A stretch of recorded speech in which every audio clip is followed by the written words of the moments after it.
Hi, everyone. Welcome to Thursdays on the Stoop, the Art of the Tangent with Jason H.S. Nadelbaum, who is a multi-genre writer with an MFA in poetry. He's worked in alternative theater, stand-up comedy, spoken word, and now mainly writes humorous literary fiction. He currently teaches for Philly Young Playwrights and other organizations throughout the city. He lives in Philadelphia with his wife, Glynis, their 3 amazing cats, and their 5 bookshelves. I hope we see the cats in this. They are expecting another bookshelf in the not so distant future, which is fantastic. Jason, please do take it away. Awesome. To respond to that, one of the cats is hanging out in the office with me, so y'all might meet Takate. He'll say hi when the moment's right. Cool. So today's workshop is called The Art of the Tangent, which is why I started with a tangent, totally planned. No, so one of the things I love in writing is that really good tangent that seems like a tangent at first, but then actually goes on to make the world so much fuller and takes us on a journey that's better than just the sum of the parts, right? Like that's ideally a good piece of writing is not just a like a math equation or a list of things as much as I love both math equations and lists of things. So part of the inspiration for this workshop came from when I was in college in an acting class, and there was a guest teacher who was a Cirque du Soleil clown. Because I guess if you have a friend who's a Cirque du Soleil clown and they want to guest teach your class, you say yes or meep. They probably said meep. And so we had this guest teacher, and like the biggest exercise he did for us was we had to walk one by one from one end of the room to the other, and something had to surprise us along the way. And that was it. And I was really excited. I'm like, oh, awesome. I'm good at doing this kind of like slapsticky fall. That's what clowns do. I'm going to do a slapstick style fall. I can already see what's going to make me fall. This is going to be great. And I do it. And he just says, did you plan that? I'm like, I not exactly where it was going to happen. He's like, okay, so you planned that. So start it again and let it happen. I don't remember what I did, but I remember it was way better than what I had planned. And that is a lesson I have taken to my writing, at least when it's at its best, which is this idea that you don't know where you're going, let it happen while you are drafting. Let your mind kind of be like the clown's mind, waiting for things to happen, being surprised, and then finding joy in what is discovered.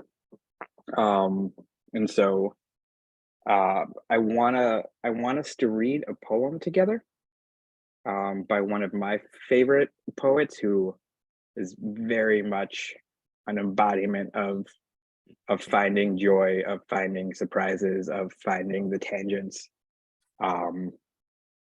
It should be in chat for everyone if you want to open it in a separate place, but I will also read it aloud. While you are reading, if you have paper available, just make a little check mark every time you think you hear it go on a tangent or in a new direction, or it surprises you. Overlapping terms, but yeah, make a little check mark when that happens. Ode to Sleeping in My Clothes by Ross Gay. And though I don't mention it to my mother or the doctors with their white coats, it is, in fact, a great source of happiness for me, as I don't even remove my socks and will sometimes even pull up my hood and slide my hands deep in my pockets, and probably more so than usual, look as if something bad has happened.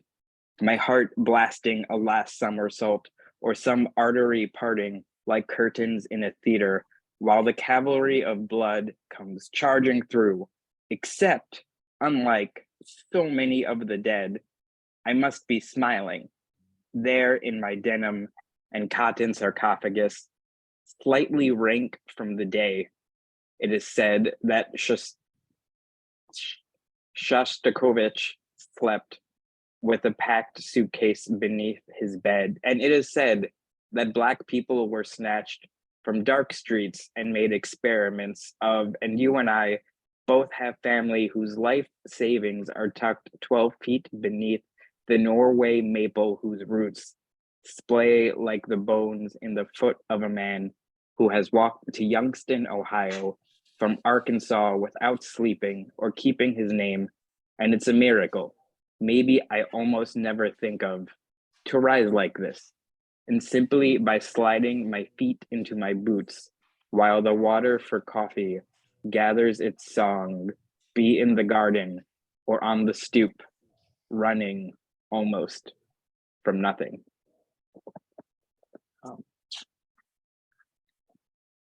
While we digest that poem just a little bit, take a look at what number of tally you have and just throw it in the chat. I'm curious to see what people's numbers will be. I'm sure we'll see some range.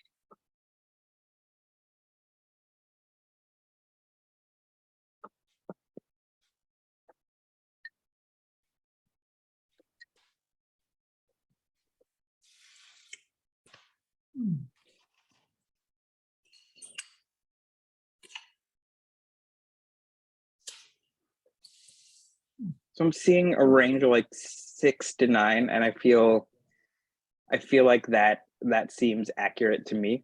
That seems to make sense, but also I don't know, it's kind of hard to say like what exactly is every single turn, but that's so many in just a poem that is 2 pages of like 3 to 6 words a line.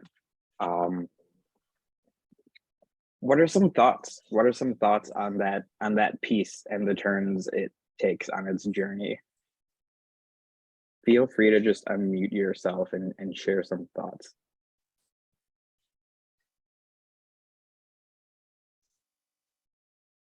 I can't tell from the video. Carol, are you trying to talk, or is it? Okay, sorry. Okay, Mona, if you feel comfortable unmuting, I would love to hear more about what you're thinking with that. Mona in the chat writes, in a way, the whole poem is a tangent.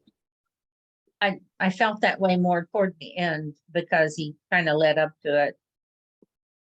It just sounded like a stream of thought poem as a tangent way of writing and thinking. Definitely. And that's very much a lot of what he was exploring in this book, Catalog of Unabashed Gratitude, that he won a lot of fancy prizes for. Yeah, Ross Gay is the king of tangents. Taylor knows why I both picked this poet, but had to struggle to find a poem less than 10 pages long. And so let's ask what's normally a really bad question to ask of a piece of writing, but just for the sake of experiment, let's ask it of this. What is this about? Right? It's like this, it's that like, it's simplistic and normally not the most useful thing to ask, but to you, what is this about? This poem that goes on its tangents.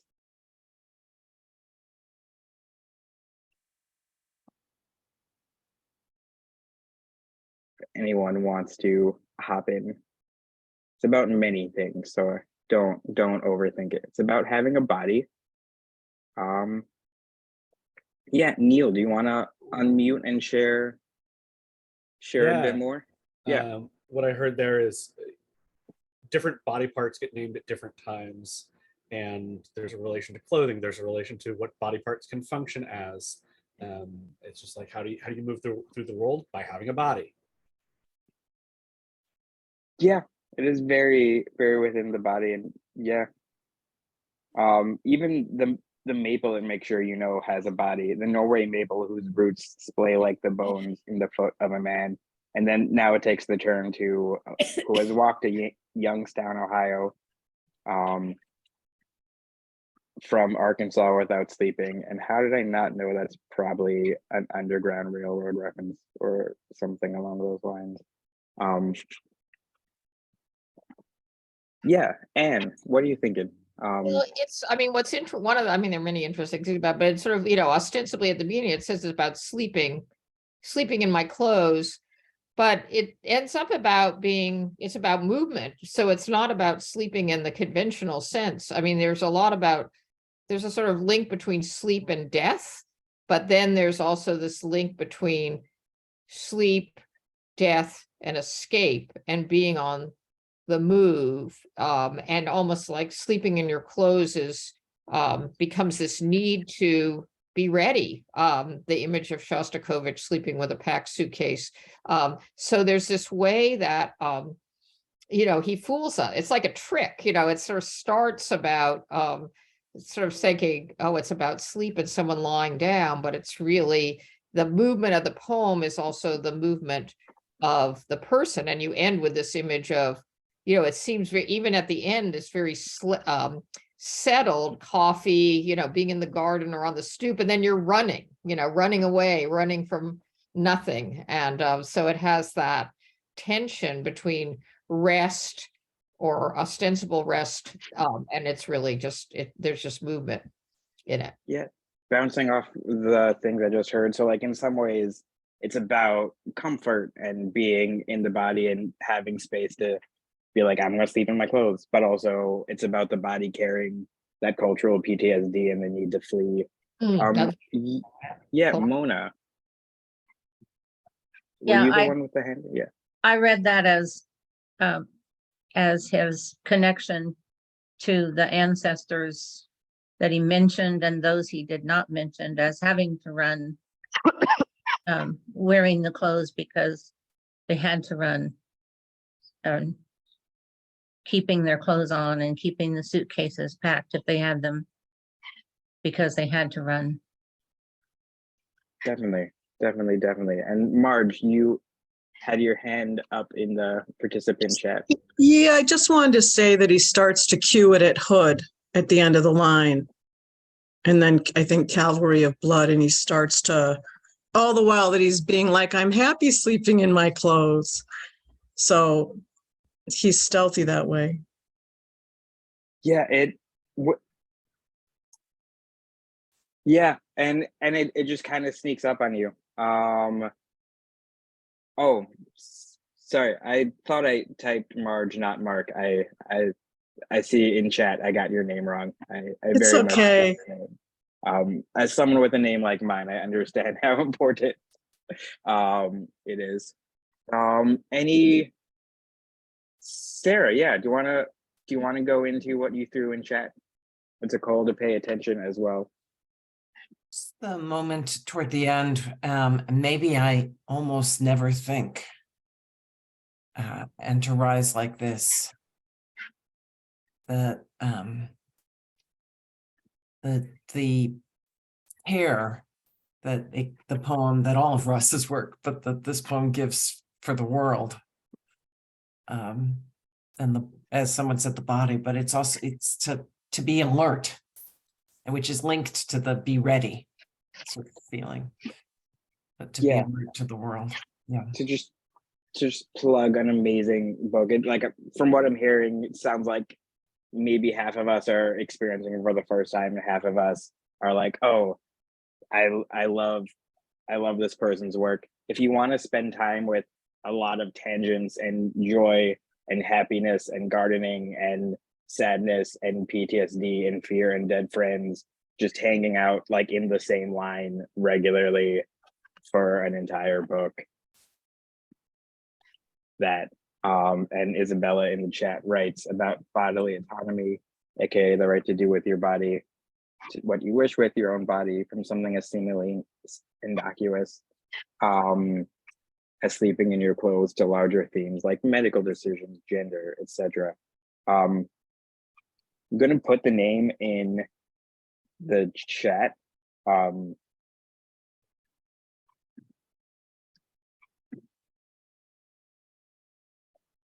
Definitely a book to seek out. But now I'm going to give us a moment to, if you have a notebook with you, if you have a word processor document type mashugana thing ready to go, whatever you use best to write, though I am a huge fan of draft by hand, so you can get messier.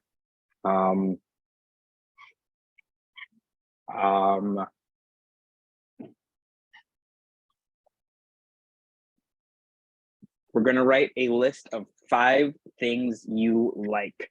Don't overthink it. My cats, books, spicy tofu, IPAs, long bike rides. 5 things you like.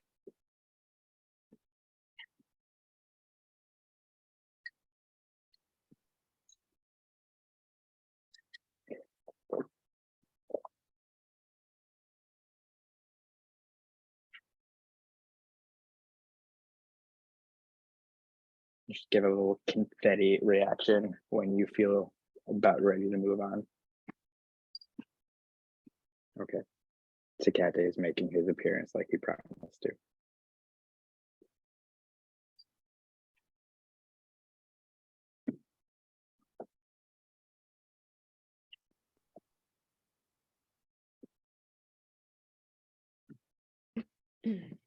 And don't overthink it.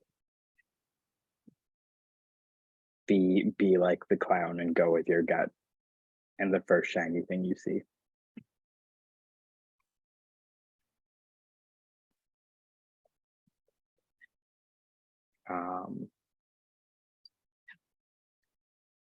The next 5 things that interest you. Bottom of the ocean, sharks, dinosaurs, learning from other people's artistic processes, and joke theory and joke structure. So 5 things that interest you.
Give us a moment longer. Tecate is cheering for you.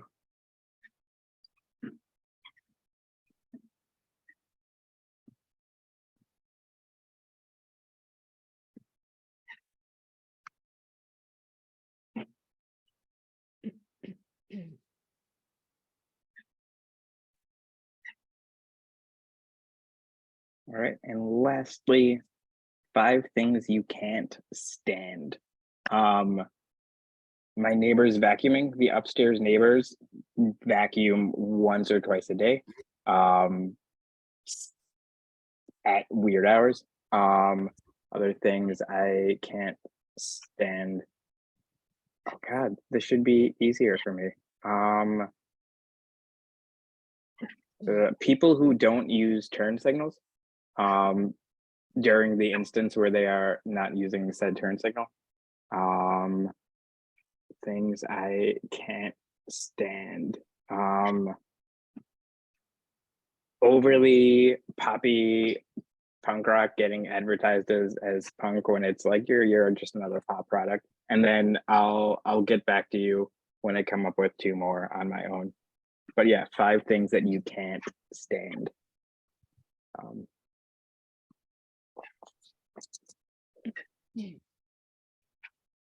Maybe it's raisins.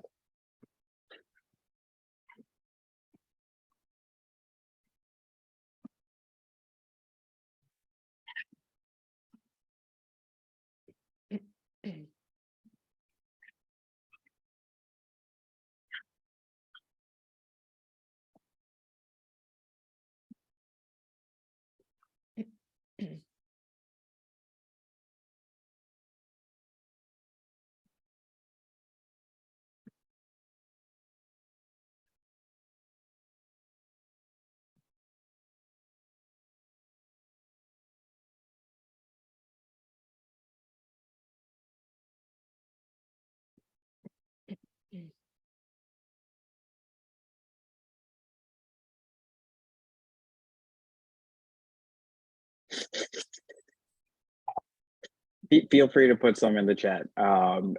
Adrian gave a great example.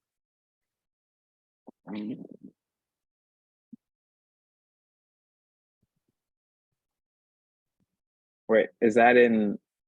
Oh yeah, and also let us pick one thing from one of your lists and put it in the chat.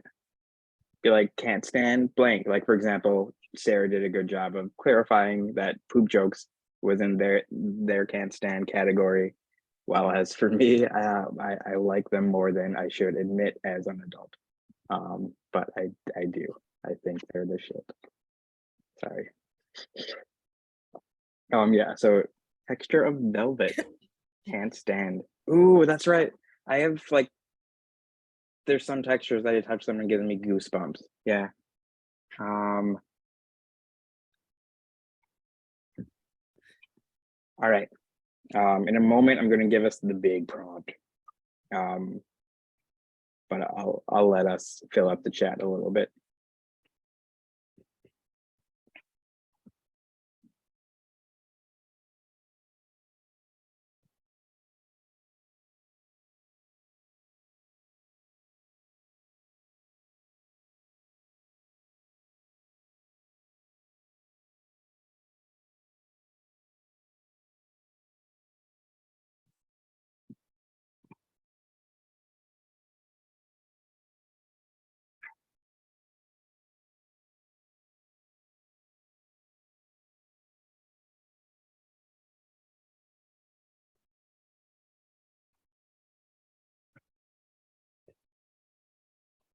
Okay. I can post it again, but I just threw in chat what's going to be the start of the prompt.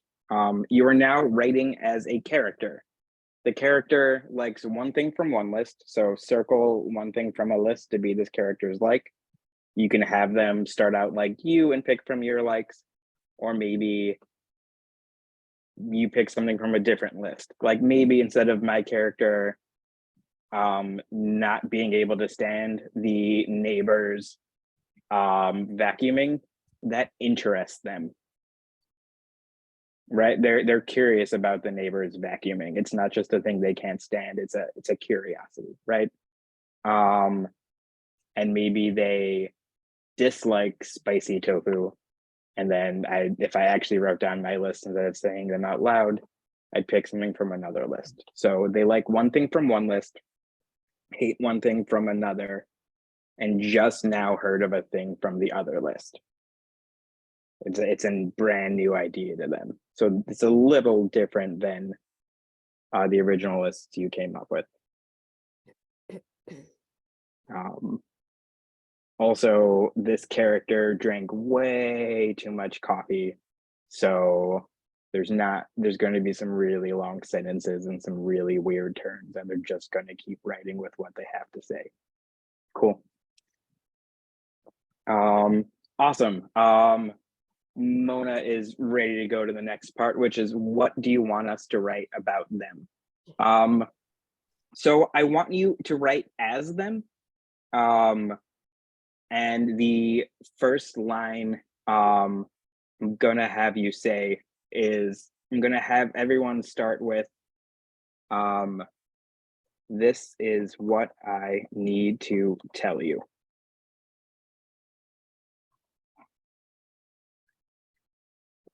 And this can be any genre of writing. You could be writing a monologue for the stage. You could be writing you could be writing fiction. If you really want to write as yourself and go the personal essay way, you can, but I would say have fun trying out a character. You could write this as poetry. Basically any genre where you think a character can happen.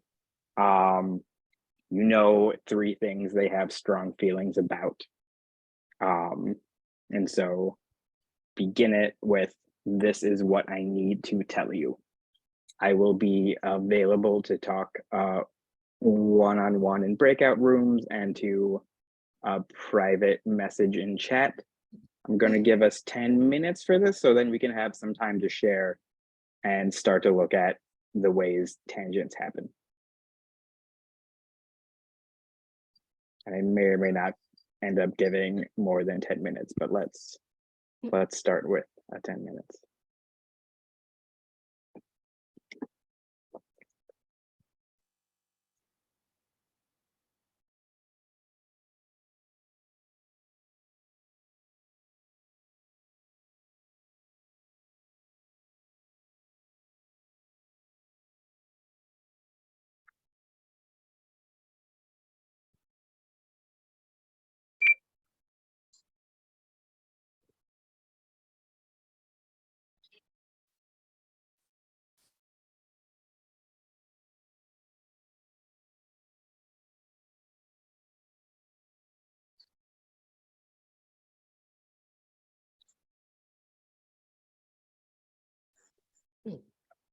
And one other challenge besides to just continue writing the entire time, when the turns come, run with them. Follow the weird surprises.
You find yourself stuck, remember you're writing as a character and let them get weird. They've had way too much coffee today.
Got about 4 more minutes.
About 2 minutes. So if you want to go back and make some edits or continue on the journey, do with them as you see fit.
That is the by the shore sound of my I know what it's called, timer. So just finish the line you're on. Who got weird? Somewhat weird, definitely weird, little weird. Yeah, different levels of weird happen. Sarah definitely got weird. That put your camera back on to put a thumb up for that. I about halfway through when I saw there weren't more messages, I finally started writing and it just started getting weird. Adrian writes, Adrian or Adrienne? how would you like that pronounced? It's Um, Adrienne. Okay. Wrote would my character would definitely fall on my I can't stand list, which can be fun. Yeah, we don't have to like our characters. We do have to love them, but that's a different conversation. What happened wasn't that weird, but the voice was definitely weird. Cool. It was about to get very dark and odd at the end there. Yeah, sometimes you write for 10 minutes and you're like, oh, I finally got somewhere good. But you had to keep digging, right? My character was a ranter, mine too, in a way. I want to hear some of these, and I want to see what interests us, but then also kind of make an open discussion of, okay, we know it's your piece of writing and you'll do what you want with it, but maybe we can all discuss some ways that piece might go. I feel for a workshop on tangents, looking at the different ways someone's piece might go is a useful feedback for something that's so early on in its creation. So if you feel like you are down to share, put a word in chat other than no. If you write no, I'll know you don't want to, but any other word, whether that be taco or yes please or a word, that was 2 words. Oi, thank you for bringing Yiddish to here. Cool.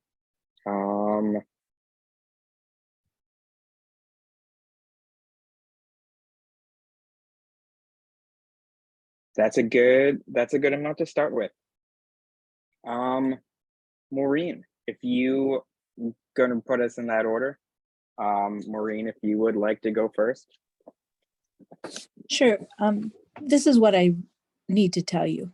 I really like the robocalls at night. It breaks up my evening, gets me out of my chair, lets me feel like someone really wants to know my opinion on something. It's been so long since I felt that kind of importance. It's nice to be asked. I take the time and tell them everything I'm thinking. But if it's push button with just choosing a number, I slam the receiver down in disgust. But don't ask me if I've cleaned my car this week or any week for that matter. That feels invasive. I like being able to keep receipts, wrappers, and other junk within reach. More than that, I hate the car wash with its long lines, high cost, and herky-jerky movements. I'd rather let the dirt inside and out accumulate and then trade it in or leave it for the kids to clean out. Cool. Yeah, so what are some things that interest us? And also, what are our impressions of the character? What interests you and what are your impressions of the character? Feel free to use chat or feel free to unmute. I think at the amount of people we have, we can self-govern pretty well.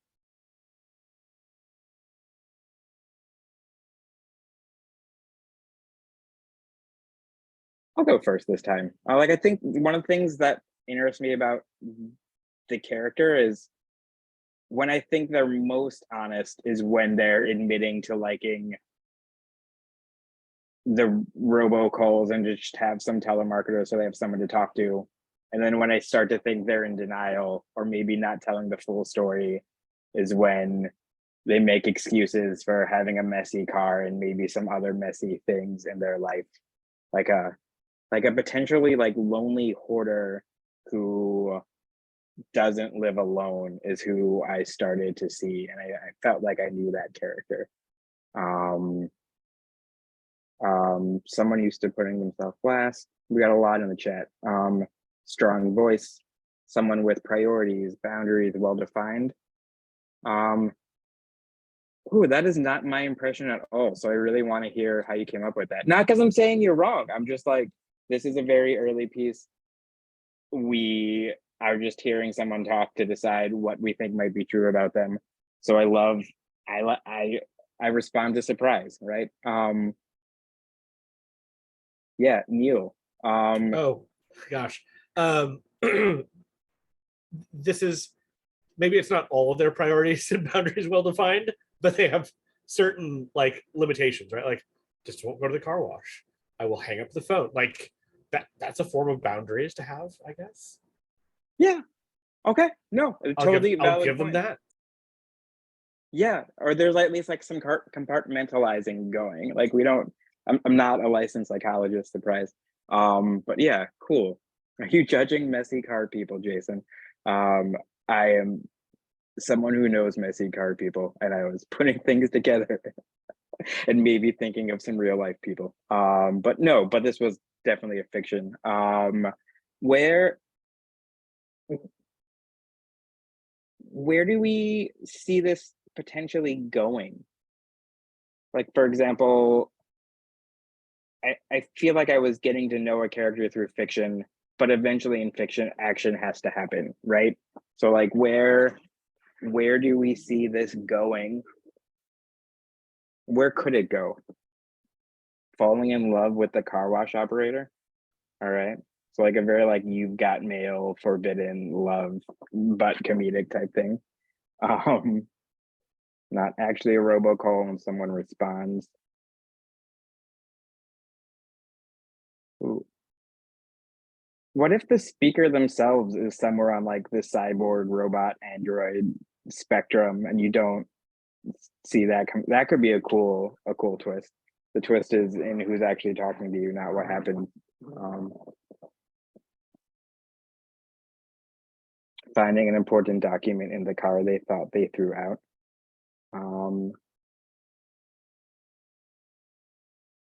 Yeah, what happens when they have to actually dig through the things? Oh, funny, yeah. How the kids react to the parent interacting with the caller. That's, yeah. This sparks memories in me. Cool. So I think we threw a lot into chat that could be useful for Maureen if Maureen wants to use any of it. Moment, we're going to go on to the next person in the list, which is going to be Darcy.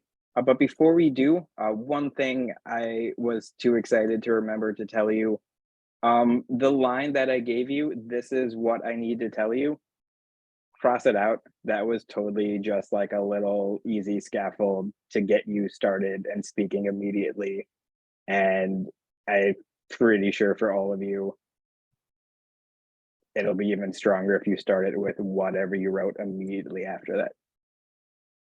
And if not, you can always add it back.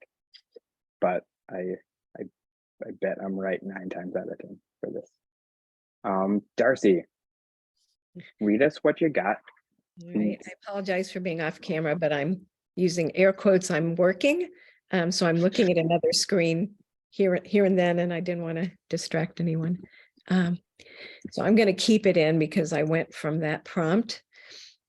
This is what I need to tell you. So please listen carefully, and I hope without judgment. I mean, who are we to judge one another? Hold on one sec while I grab another cup of coffee. You know who makes a great cup of coffee? That little coffee shop on the corner of 9th and Main. It's not pretentious like Starbucks, just your mom and pop joint with great Java. And the regulars aren't pretentious either. I detest pretentious entitled people. I mean, come on, who made you king or queen or whatever? That's another thing that baffles me. All this she, her, he, the, him, they pronoun crap. I mean, live and let live. That's my motto. Anyway, where was I? Oh yeah, I wanted to tell you that the doc said I should cut back on my caffeine intake. Can you believe it? I just nodded as if in agreement. Yeah, right. Like I'm going to cut back on coffee and chocolate. A world without chocolate is just not worth living, in my opinion.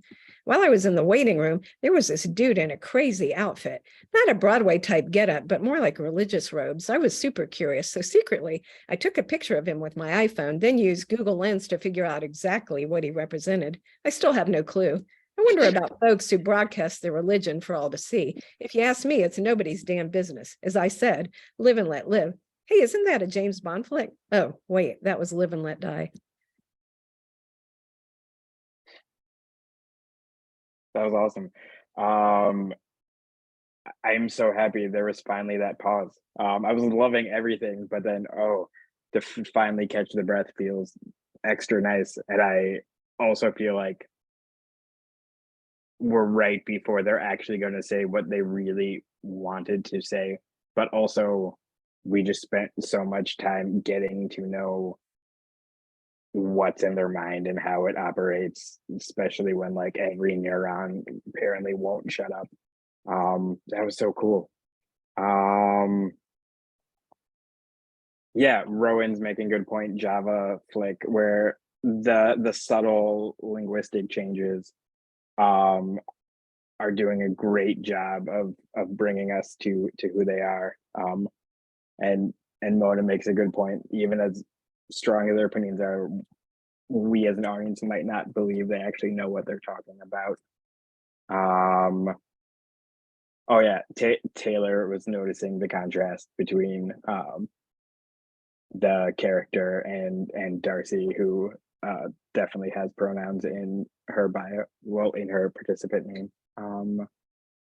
Yeah, feel free to, let's jump into it. Like, what are some of the things that interest us about this? What are some things that some of our impressions of the character?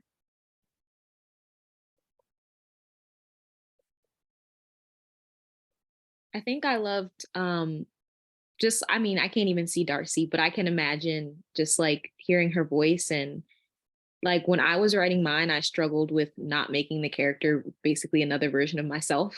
So being able to like create this person like based off of, I don't know, experience with other people or something, it's just so cool to like create this world that we could just see from this very, very short monologue. And just like seeing that this character would go on beyond this. I hope you continue with it because it was really good. Yeah. What are some other thoughts of this character? Like, does anyone have that neighbor who, like, you're getting out of your car carrying groceries and they just come up to tell you something of a story there? Yeah. Okay. So I'm not the only one. That's different from the vacuum neighbor, just to clarify. I need to add that to things that I hate. The overly hello neighbor. Yeah, highly caffeinated. I might be that neighbor. That's I'm sure in college I was that neighbor. Highly caffeinated, definitely. Like, that wasn't just a state of being, that was part of this person's character. Defiant. Feel free to add on to that if you'd like, Anne. I was, You're I think I was thinking about her, saying that the doctor told her to cut back on caffeine and she just nodded and then said, so what do you call that sort of subversive, like, that she said, she smiled agreeably, but then, no way was she going to do it. So that idea, that's a certain clue to a personality that will kind of act agreeable, but then do the defiant thing. Yeah. Yeah. And then Rowan, they wrote in chat, something bubbling beneath the surface, like they're talking about a lot of things, but it feels like it's about one thing. Passive And resistance. yeah, passive resistance for sure. And I feel like it ended right before they're actually gonna say what they really wanted to say, right? We all kind of got an impression of that. So feel free to unmute or just throw something in chat. One word, like what you think it might be, where this might go.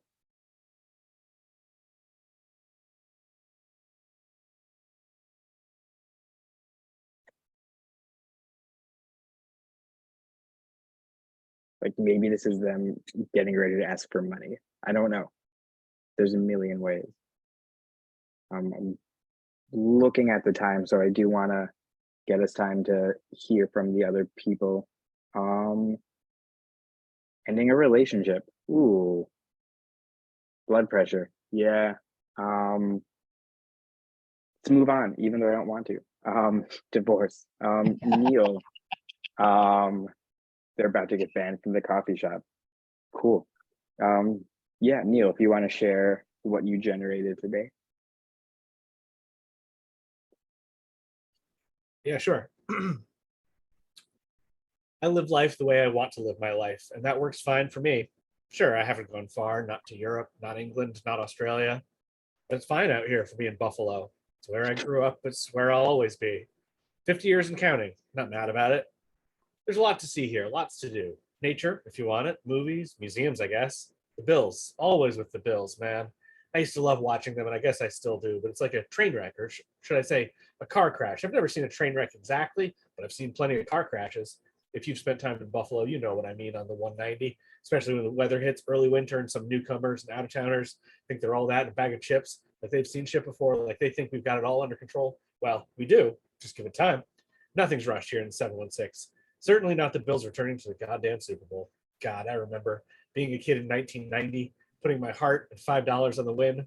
What a mistake. What a loss. What a lesson for me. I guess this is religion, huh? Faith. It's what people keep coming back for. Anyhow, this town has done me well.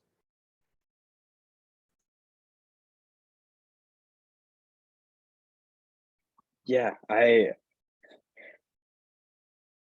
start the conversation with, it's fine out for me here in Buffalo, is where I think the piece really was like, oh, this is what we're going to talk about. And the character doesn't really believe it, but they want to believe it and want you to believe it.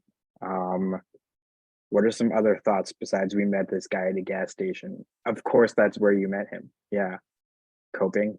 Can fill in the blank for any town. Yeah, any like big town, small city. Just part of why like Buffalo was like the perfect choice for that, because it's, at least in my mind, like fits in that space. Most regular possible person. Yeah. For sake of time, where could this go? Where could, like, we have a bit of a character, we have a bit of like, this is where they're at, this is goes in bar and everyone knows his name. I feel like a train wreck of sorts is imminent. He mentions the Bills and seems like someone who like sports, so the fact that they're having like their best year in like decades, like if this was written now, I wonder how that would influence things. I don't know. But goes to the bar for coffee just to talk to people. Yeah, that's an interesting idea. Why is he doing that? Does he maybe not drink but wants to be around people? So there's no way bar coffee is good. It's got to be worse than diner coffee. So like, but that's his thing. Fan of competing teams makes an appearance. What if he has to leave and now it's a longer story? I feel like if you wanted to make it like a short story, the action could be him justifying maintaining a status quo to himself. And I don't know how that would manifest, but if you wanted to be in the realm of like an 8-page story, just to seeing him go through that work. I think we're gonna go over for like by like a few minutes. So like if you need to like exit through the Zoom shop,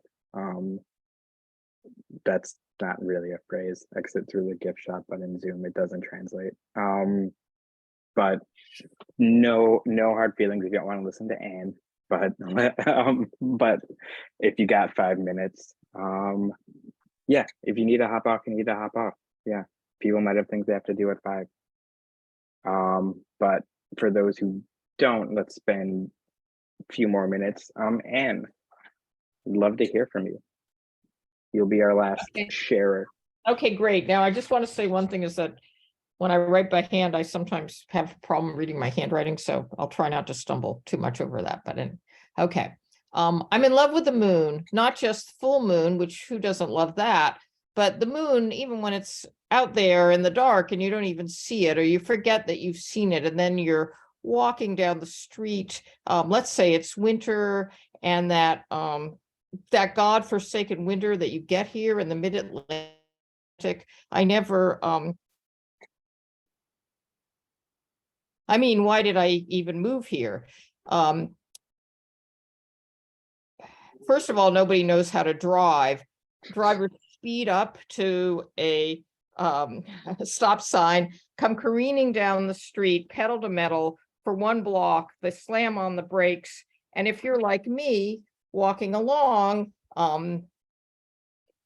minding their own business, head up because you know the moon's got to be up there somewhere, and then a car comes gunning at you as you're drifting across the street at the crosswalk, mind you. I mean, isn't that the worst?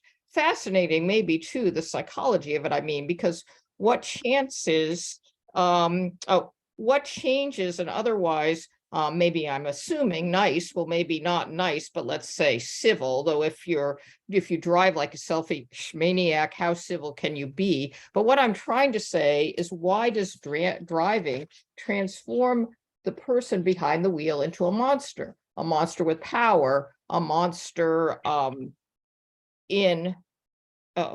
encased in a ton of metal, rolling on killer tires and an internal combustion engine that's killing us all anyway, isn't it? But if it weren't for that, if it weren't for that car, those cars, if it weren't for this gray winter sky that's always in this city where the temperature hovers just above freezing and it never snows, because that would be magical, transformative. Did I tell you that I love snow? Then everyone would look up. You, I mean, when I say everyone, I mean you, me, and everybody, and the maniacs in their cars might stop speeding, might stop rushing, and take a moment and look up and find the moon. And the moon could be a big, bright yellow face squinting down at us, or it could be the merest sliver of light in the west waning. That means it's shrinking, but that doesn't matter because, and that's where I ended. Word. Yeah, there was so many tangents. In chat, we were putting up some of our favorite sentences, while also seems to be a growing consensus that it wants to be a poem, probably. Which also like gives you space to make pauses while maintaining such absurdly long sentences. This is how my one family member would absolutely speak about the moon: incredible roller coaster of language and emotion. Want to know that person. And there's something very human about, like, I moved to a place and all the drivers here are wrong. And that's just true to so many places. I lived in Boston for 9 years. They think other drivers are the bad ones. They're so wrong. Yeah, it's the worst. Other general thoughts, we do have to wrap up in the next 2 minutes or so, but other thoughts about what stands out to us in this piece, where we could see it going.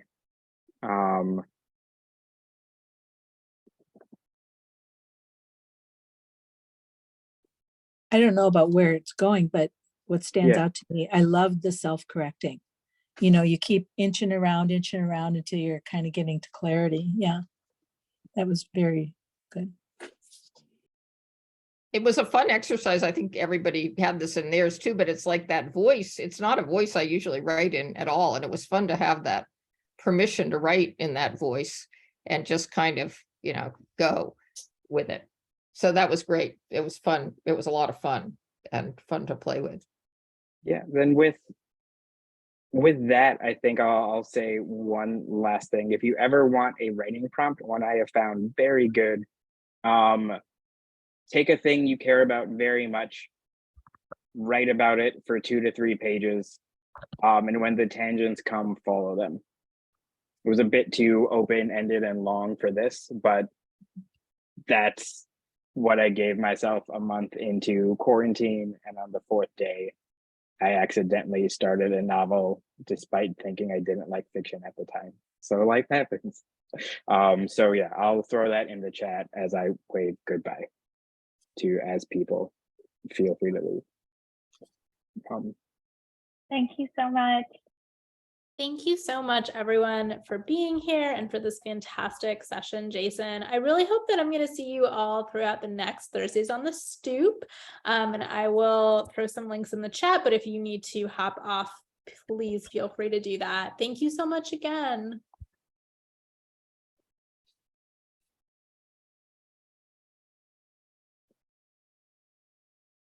Thanks, Jason. This was fun. Thank you. It was an absolute pleasure. Yeah, it was great. Thank you. Hey, Rowan, there is a link that I just put into bluesteep.org/events and perfect. Okay, awesome. Thanks, everyone.